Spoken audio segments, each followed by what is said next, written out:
Bismillahirrahmanirrahim. Manusia adalah makhluk sosial. Nah, lingkungan terkecil atau unit sosial terkecil itu adalah keluarga.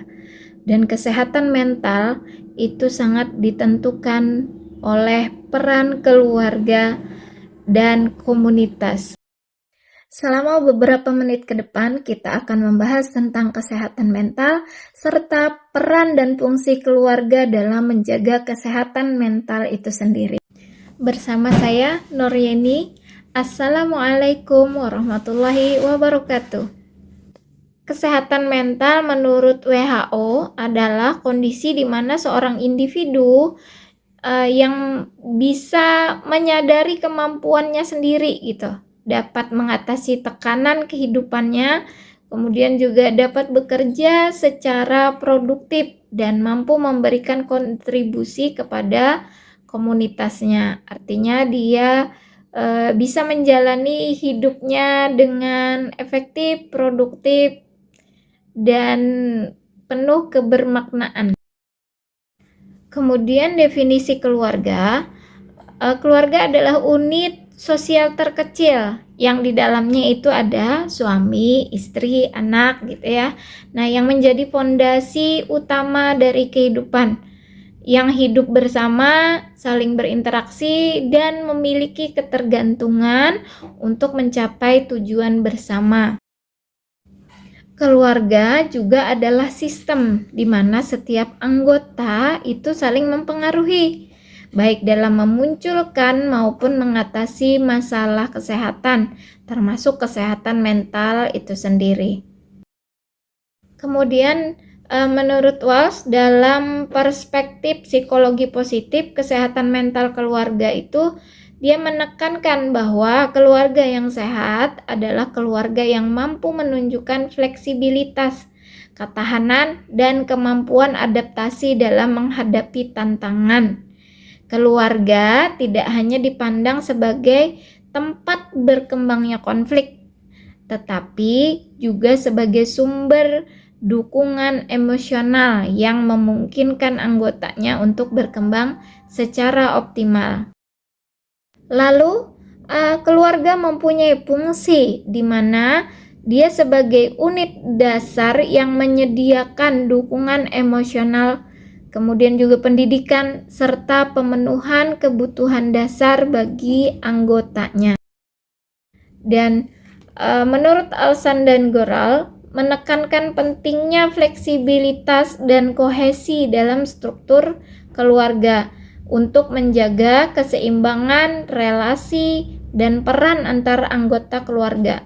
Keluarga juga berfungsi sebagai tempat pertama untuk pendidikan dan pengembangan karakter individu, di mana nilai-nilai dasar ditanamkan. Kemudian ada beberapa indikator di mana kesehatan mental seseorang itu dapat dilihat. Yang pertama dari orientasi klasik. Seseorang dianggap sehat apabila ia tidak mempunyai keluhan tertentu seperti ketegangan, rasa lelah, kemudian juga kecemasan, yang itu akan menimbulkan rasa sakit atau rasa tidak sehat serta mengganggu efisiensi kegiatan dia sehari-hari. Kemudian juga orientasi yang kedua adalah orientasi penyesuaian diri. Seseorang dianggap sehat mental bila ia mampu mengembangkan dirinya sesuai dengan tuntutan orang-orang sekitar serta lingkungan sekitar. Kemudian yang ketiga adalah orientasi pengembangan potensi. Seseorang dianggap mencapai taraf kesehatan mental bila ia mendapat kesempatan untuk mengembangkan potensinya menuju kedewasaan sehingga bisa dihargai oleh orang lain dan dirinya sendiri. Nah, dari ketiga orientasi tadi, lalu apa yang harus dilakukan oleh keluarga untuk bisa mendukung atau menjaga kesehatan mental keluarga? Yang pertama, dukungan keluarga dalam orientasi klasik. Yang perlu dilakukan oleh keluarga yang pertama adalah peka terhadap perilaku anggota keluarga.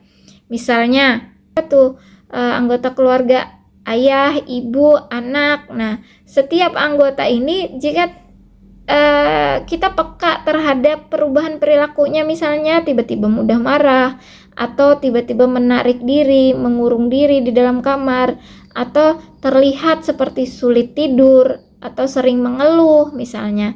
Nah, kita peka terhadap perubahan-perubahan sikap yang terjadi di dalam anggota keluarga kita gitu.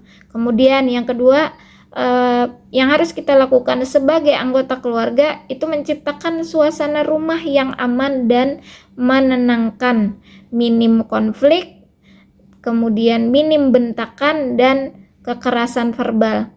Dan ini penting sekali bagi kita sebagai orang tua untuk menciptakan suasana rumah yang aman dan menenangkan, karena buat anak, rumah adalah tempat kembali kayak gitu. Buat siapapun, setiap anggota keluarga, rumah adalah tempat untuk kembali harusnya. Berarti rumah harusnya menjadi tempat yang aman dan nyaman serta menenangkan untuk setiap anggota keluarganya.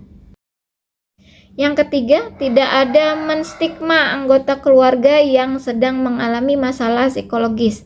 Jika salah satu di antara anggota keluarga kita sedang mengalami permasalahan dalam psikologisnya, maka kita tidak memberikan stigma-stigma negatif kepada anggota keluarga kita tersebut.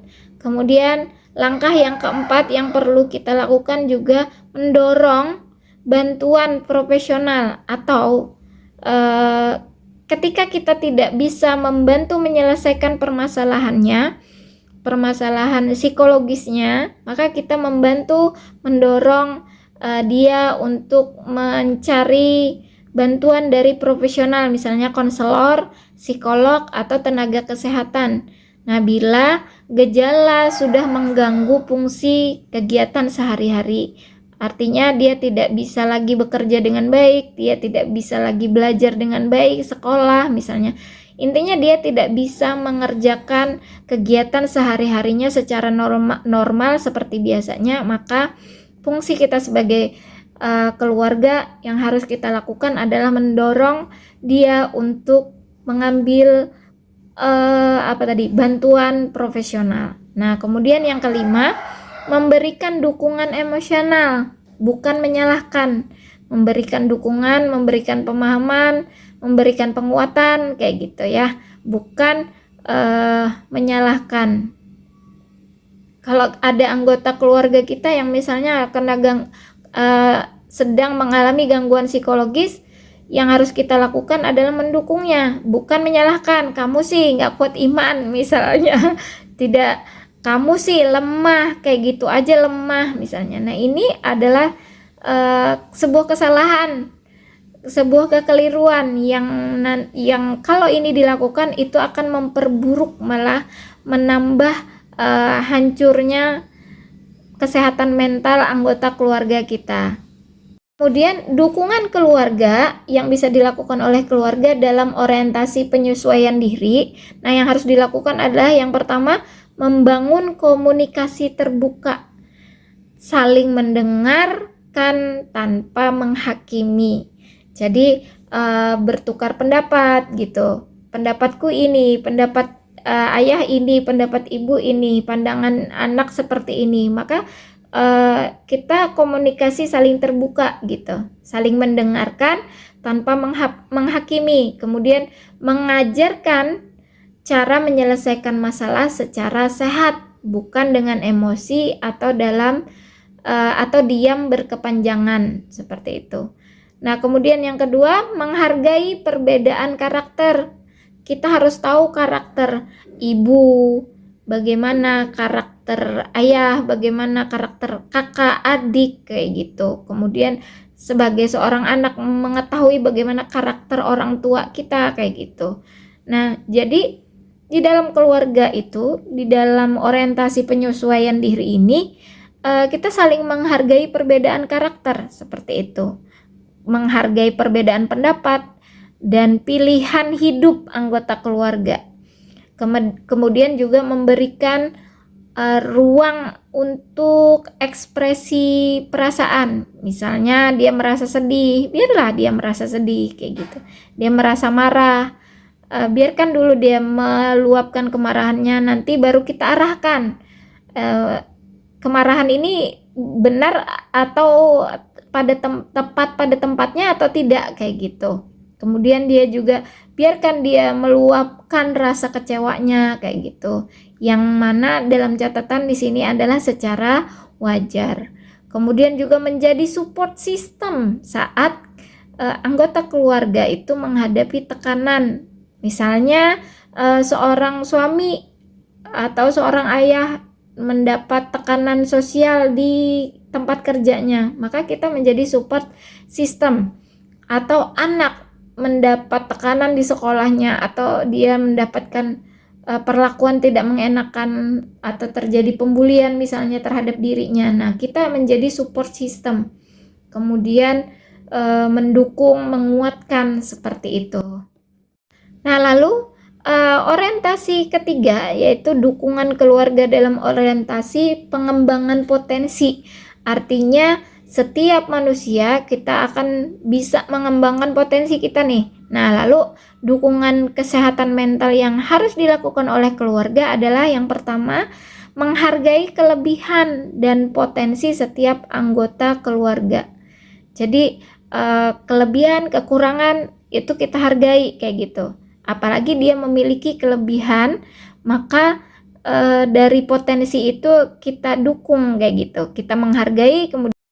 Kemudian yang berikutnya adalah memberikan motivasi dan kepercayaan, bukan perbandingan yang melemahkan. Artinya kita memberikan motivasi, kamu bisa, kamu hebat kayak gitu. Sebenarnya kamu mampu, kamu bisa kok kayak gitu. Kamu percaya diri aja gitu. Nah, memberikan kepercayaan sepenuhnya akan usaha-usaha dia kayak gitu. Jangan sampai yang terjadi kita membandingkan, kamu itu nggak seperti kakak kamu misalnya, atau kamu itu nggak seperti adik kamu yang begini. Nah, ini jangan sampai terjadi, karena ini adalah peran kita sebagai keluarga tadi untuk menjaga kesehatan mental dalam pengembangan potensinya. Nah, kalau kita bandingkan, yang ada itu adalah melemahkan, bahkan bisa jadi mematahkan potensinya. Kemudian yang ketiga, mendukung minat, bakat, dan cita-cita anggota keluarga sesuai kemampuannya. Artinya, kalau dari salah satu dari anggota keluarga kita punya cita-cita A, mari kita dukung selagi kita masih bisa kayak gitu. Kita berikan support, kita berikan dukungan. Apalagi nih sebagai orang tua kayak gitu kan, dukungan dan doa itu sangat penting bagi anak-anak kita yang sedang meniti karirnya kayak gitu, yang sedang menuju mimpinya, yang ingin mencapai mimpinya gitu. Maka dukungan dari kita sebagai orang tua itu sangat sangat diperlukan kayak gitu. Kemudian juga memberikan apresiasi atas usaha, bukan hanya hasil. Artinya orientasi kita sebagai anggota keluarga itu adalah dari orientasinya adalah usaha. Usaha yang sudah dilakukan oleh anggota keluarga kita ini kita apresiasi, bukan hanya semata hasil kayak gitu. Hasil yang bagus kita apresiasi juga kayak gitu. Tapi jika anak, keluarga, suami atau istri misalnya tidak mendapatkan hasil yang memuaskan, maka yang kita apresiasi tetap kayak gitu loh. Tapi apresiasi bahwa Anda sudah berusaha, kamu sudah berusaha sekuat mungkin kayak gitu. Maka itu sudah luar biasa kayak gitu. Artinya kita tidak berfokus kepada hasil agar tidak mengecilkan apa yang sudah dia usahakan, agar tidak mengecilkan mental dia kayak gitu. Nah, lalu berikutnya adalah memberikan apresiasi. Oh, itu sudah.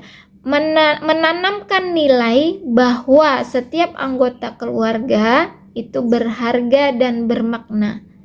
Jadi menanamkan nilai bahwa setiap anggota keluarga itu berharga dan bermakna. Artinya apa? Kita saling menghargai bahwa setiap anggota keluarga kita itu berharga keberadaannya. Dia berharga keberadaannya di sisi kita, dan dia sangat bermakna keberadaannya di sisi kita, di dalam keluarga kita. Nah, itu perlu ditekankan, perlu ditanamkan nilai-nilai seperti itu, sehingga apa? Terjalin rasa saling menghormati, saling menghargai, saling menyayangi, seperti itu. Nah, dengan demikian dapat ditarik kesimpulan bahwa keluarga itu memiliki peran yang sangat penting dalam menjaga dan mendukung kesehatan mental keluarga. Nah, keluarga berfungsi sebagai tempat yang aman untuk melindungi anggotanya dari tekanan psikologis. Jadi, keluarga itu melindungi anggotanya dari tekanan psikologis yang terjadi di lingkungan. Jangan sampai di lingkungan keluarga sendiri yang harusnya melindungi tapi memberikan tekanan kayak gitu loh kepada anggotanya. Nah, ini berarti keluarganya tidak berfungsi dengan benar. Maka mari kita jalankan bahwa fungsi keluarga itu adalah tempat yang aman untuk melindungi anggota keluarganya dari tekanan psikologis. Kemudian juga membantu mereka untuk menyesuaikan diri dengan berbagai tuntutan kehidupan, serta mendorong pengembangan potensi diri secara optimal. Nah, melalui komunikasi yang terbuka, dukungan emosional, sikap saling menghargai, dan suasana rumah yang penuh empati, keluarga dapat mencegah munculnya gangguan mental sekaligus memperkuat ketahanan psikologis anggotanya. Sehingga di sini peran keluarga itu sangat penting sekali. Jadi dalam rumah, dalam keluarga itu harus terbangun rasa saling empati. Nah, agar dari dalam keluarga inilah dulu berawal itu mencegah terjadinya kelainan-kelainan mental, munculnya gangguan-gangguan mental seperti itu. Nah, dengan demikian keluarga yang sehat secara mental bukan hanya mampu mengatasi masalah, tetapi juga menjadi lingkungan yang mendukung pertumbuhan, keseimbangan emosi, dan kebermaknaan hidup setiap anggotanya. Semoga bermanfaat. Besar harapan saya, terutama kepada keluarga saya sendiri kayak gitu, untuk bisa menjadi keluarga yang aman, nyaman untuk anggota keluarganya, untuk kesehatan mental anggota keluarganya. Besar harapan saya kiranya kepada teman-teman yang juga menyaksikan podcast kali ini bisa untuk membagikan kepada keluarga-keluarga yang lain agar keluarga kita, keluarga Muslim, keluarga Indonesia itu bisa menjadi keluarga yang mendukung kesehatan mental anggota keluarganya. Bermula dari keluarga yang sehat, insya Allah akan tercipta lingkungan masyarakat yang juga terjaga kesehatan mentalnya. Semoga bermanfaat. Terima kasih. Assalamualaikum warahmatullahi wabarakatuh.